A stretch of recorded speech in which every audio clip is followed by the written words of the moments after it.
Hi, I'm Risa Mallon, and today is Sunday. It's the end of Sunday, January 18th, 2009, and I'm here at Bethel with Stu Siefer.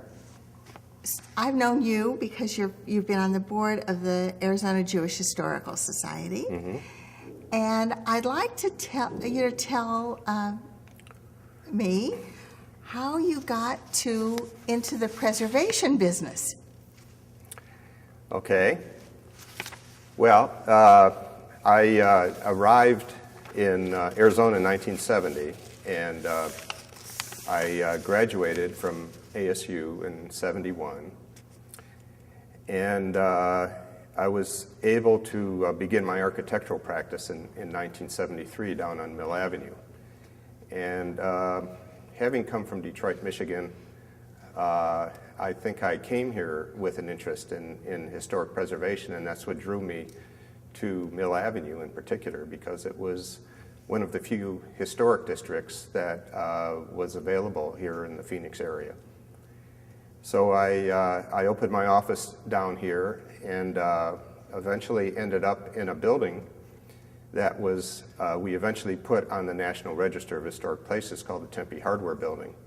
And I maintained an interest in historic preservation through my entire architectural career.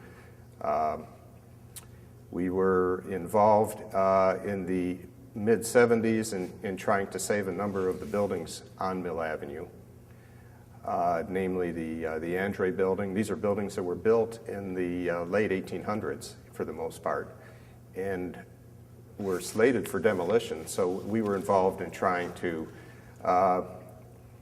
resist the forces of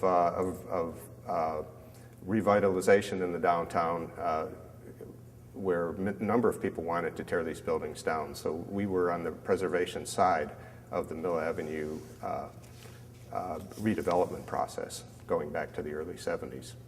And then when I met you, we were involved in preserving the original synagogue in Phoenix, the original Temple of Beth Israel. Right.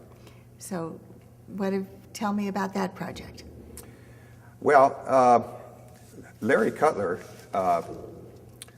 who was the gentleman that put up the money to originally purchase the building back from the then owners, which was the Mexican Baptist congregation, happened to be a client of mine and a friend, and we had known each other for a long time. And Larry knew of my interest in historic preservation and asked if my firm would be interested in being involved on the architectural side.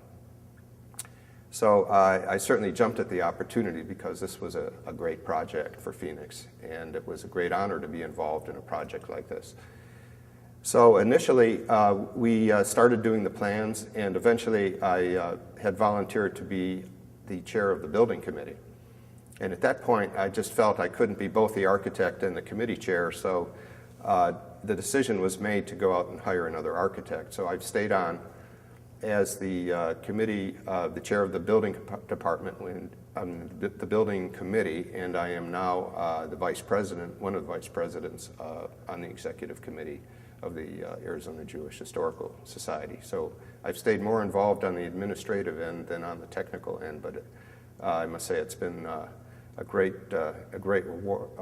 rewarding process to be involved in this, and especially having seen the first phase completed just a short while ago. And are you pleased with what it looks like? It came out quite nice and quite accurate to the original. One of the things we tried to do as far as the building design was to emulate on the exterior the Jerusalem stone.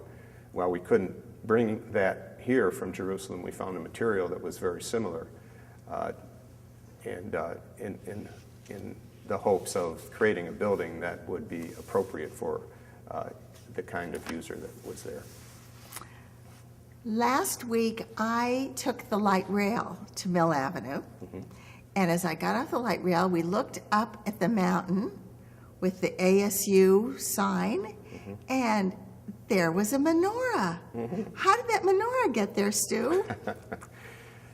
Well, it's kind of a long story, but it all started when my kids were very young, and there had been a tradition in Tempe that goes back a very long time, where the Christian community had been putting the three wise men, plywood facsimiles of the three wise men on the butte. And during Easter, they would put a cross on top of the flour mill. And one day on the way home, I was driving, I think my kids back from school, and they looked up and said, "Daddy, is this a Christian city?" And that bothered me for years when they said that, and because I had decided to make downtown Tempe where I was going to settle in, and Tempe had always prided itself on being a community that was very diverse and welcoming. Well, a number of years passed, and it turned out that some business partners of mine were also involved in Tempe Butte, and I asked them if it'd be possible to talk to the owners of I should say the flour mill, I'm sorry, who were involved in the flour mill, and I asked if it'd be possible to put a menorah on top of the flour mill for Hanukkah, and they agreed to allow us to do that. So the first year, we, believe it or not, we carried that. We used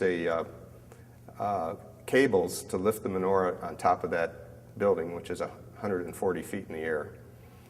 And we put the menorah up there, and we began a tradition that we're still following, and that is to have a Hanukkah party on Mill Avenue.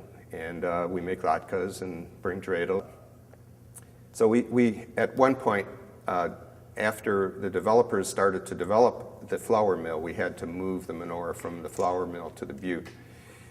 And we met with the mayor of Tempe at the time, who was Neil Giuliano, and I brought Professor Gordon Wiener with me, who felt very strongly that this was a question of fairness, that if there were going to be Christian symbols on the butte, everybody ought to be allowed.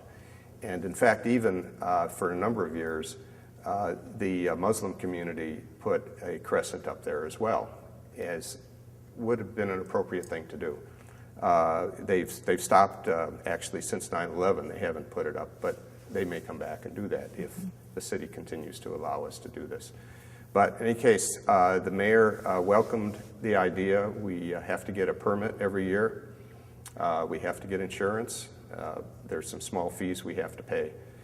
And we received a great deal of help from the local AZA chapter. We had 12 or 14 kids helping us carry the thing up the hill. It's heavy. We're on our fourth menorah now. We keep trying to improve it and make it lighter. The earlier version of the menorah weighed several hundred pounds, and it would normally take us 8 or 10 people to take each component up, and then we put it together and then tilt it into place. It's quite an experience, but it's been very rewarding, especially seeing the enthusiasm that the young kids have had to do this project. Well, very, very nice. Thank you so much, Stu, for coming, sharing your stories of old and new Tempe. And I look forward to seeing lots of more projects of yours. Well, thank you very much, Risa. Thank you.